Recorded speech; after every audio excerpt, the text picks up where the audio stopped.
बिस्मिल्लाहिर्रहमानिर्रहीम। अस्सलाम वालेकुम। मैं हूं आपका health care professional doctor Saddam Hussain और आप देख रहे हैं हमारा YouTube channel medicine point. Daily life में इस्तेमाल होने वाली बहुत सी अद्वियात जिनको हम लाइफ सेविंग मेडिसिन कहते हैं, यानी कि ये ऐसी अद्वियात होती हैं जिनके इस्तेमाल से इंसान की ज़िंदगी को बहुत सी बीमारियों से महफूज बनाया जाता है। कई दफ़ा इन्हीं मेडिसिन से इंसान की ज़िंदगी को बहुत सी मुश्किलात का भी सामना करना पड़ सकता है। तो कोई भी मेडिसिन इस्तेमाल करने से पहले अपने हेल्थ केयर प्रोफेशनल या डॉक्टर से लाजमी रजू करना चाहिए। आज के ब्लॉग में हम दो मेडिसिन को वन बाय वन डिस्कस करेंगे और इनके दरमियान जो आपस में एक इंटरेक्शन है उसको भी देखेंगे। सबसे पहले हम एक के बारे में बात करते हैं और ये मेडिसिन तकरीबन हर दूसरे घर में मौजूद होती है और हर तीसरा बंदा इसके बारे में जानता है। और जी हाँ, हम बात कर रहे हैं डिस्प्रिन के बारे में। डिस्प्रिन की अगर तारीख देखें तो ये 1897 से स्टार्ट होती है। डिस्प्रिन को बनाने वाली कंपनी बायर ने 1897 में इस पे काम स्टार्ट किया था। जो इसके अंदर साल्ट है यानी कि एस्प्रिन, और एस्प्रिन को एसिटाइल सैलिसिलिक एसिड से दरियाफ्त किया गया था। तो 1897 में बायर के साइंटिस्ट ने इस पे काम किया और 1899 में एस्प्रिन तैयार की। उसके बाद इसको इस्तेमाल किया गया। ये सर दर्द, बुखार, जिस्म दर्द के लिए इस्तेमाल हुई।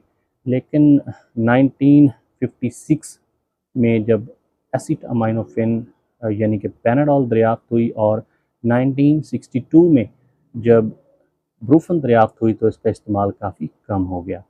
उसके बाद 1960 से लेकर 1970 तक एक साइंटिस्ट जॉन वेने ने इसके मैकेनिज़्म को समझा कि ये काम किस तरह करती है। तो उसने देखा कि ये इसका एक बहुत ही अजीब सा एक मैकेनिज़्म सामने आया कि ये खून को पतला करने का काम करती है।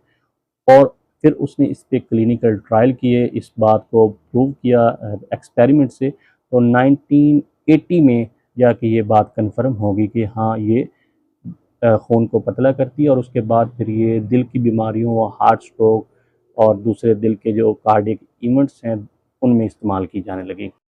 अब बात कर लेते हैं हम इसके यूजेस के बारे में। अगर हम डिस्प्रिन के यूजेस देखें तो ये सर दर्द, बुखार, जिस्म दर्द, दांत दर्द, स्ट्रोक्स, हार्ट अटैक्स और इसके साथ साथ एक बहुत अहम और क्रिटिकल सिचुएशन कैंसर में भी यूज़ होती है। जी हाँ, ये कैंसर की जो फैलाव है उसको कम करती है। लेकिन 10 से 20 साल अगर रेगुलर इस्तेमाल की जाए तो फिर इस तरह का इनका मैकेनिज़्म सामने आता है। दुनिया में हर साल 40,000 टन से 44,000 टन तक एस्प्रिन इस्तेमाल की जाती है। और अगर हम टैबलेट की सूरत में देखें तो 50 बिलियन टैबलेट से लेके 120 बिलियन टैबलेट्स तक हर साल दुनिया में ये खाई जाती है। और अगर हम इसके ब्रांड्स देखें तो एक ब्रांड ये आपके सामने है, डिस्प्रिन। इसको रैकेट बैंक्सर एक कंपनी है उसने मैन्युफैक्चर किया है। और दूसरा ब्रांड लोपेन, इसको हाईनोन ने मैन्युफैक्चर किया है। ये सिंगल फार्म में है। डिस्प्रिन हमारे पास 75 मिलीग्राम, 300 मिलीग्राम में अवेलेबल होती है और 150 में भी मौजूद होती है। ये सिंगल फार्म है और ये कम्बिनेशंस में भी आती है, जिसमें ये क्लोपिडोग्रल के साथ इसका कम्बिनेशन है, जैसे कि अस्कार्ड प्लस। अस्कार्ड प्लस में भी एस्प्रिन है और ये एक्टको कंपनी ने मैन्युफैक्चर की है।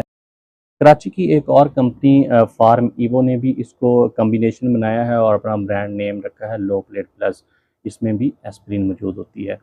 तो ये इसके ब्रांड्स हैं जिसमें ये सिंगल फार्म और कम्बिनेशन में आती है। अगर हम इसके साइड इफ़ेक्ट्स देखें डिस्प्रिन के तो इसके साइड इफ़ेक्ट्स में मैदे की जलन, सर दर्द, हैज़ा, उल्टी के साथ खून का आना, नज़र का धुंधला हो जाना, कब्ज़, पेशाब की रुकावट और पेशाब का जो कलर है वो स्याह हो जाता है और छाती में दर्द के साथ साथ चक्कर आना भी शामिल है। तो अगर आप डिस्प्रिन इस्तेमाल करते हैं तो इस तरह की अगर सूरत सामने आती है तो ये इसके साइड इफ़ेक्ट्स हैं। डीप वेन थ्रोम्बोसिस, ये एक ऐसी बीमारी है जिसमें इंसान की जो डीप वेन्स होती हैं, ख़ास करके लेग्स में और थाइज़ में, उनमें ब्लड क्लॉट्स बनना शुरू हो जाते हैं और ये क्लॉट्स इतने बड़े हो जाते हैं कि खून की जो फ़्लो है उसको मुतासर करते हैं। इसके जो अलामतें हैं वो ये होती हैं कि लेग्स के ऊपर वेन्स प्रोमिनेंट नज़र आना स्टार्ट हो जाती हैं, रेडनेस हो जाती है और उसके साथ बहुत ज़्यादा पेन भी होती है। और कुछ पेशेंट्स में डीप वेन थ्रोम्बोसिस बन तो जाता है, ये बीमारी मौजूद होती है लेकिन अलामतें नहीं होती।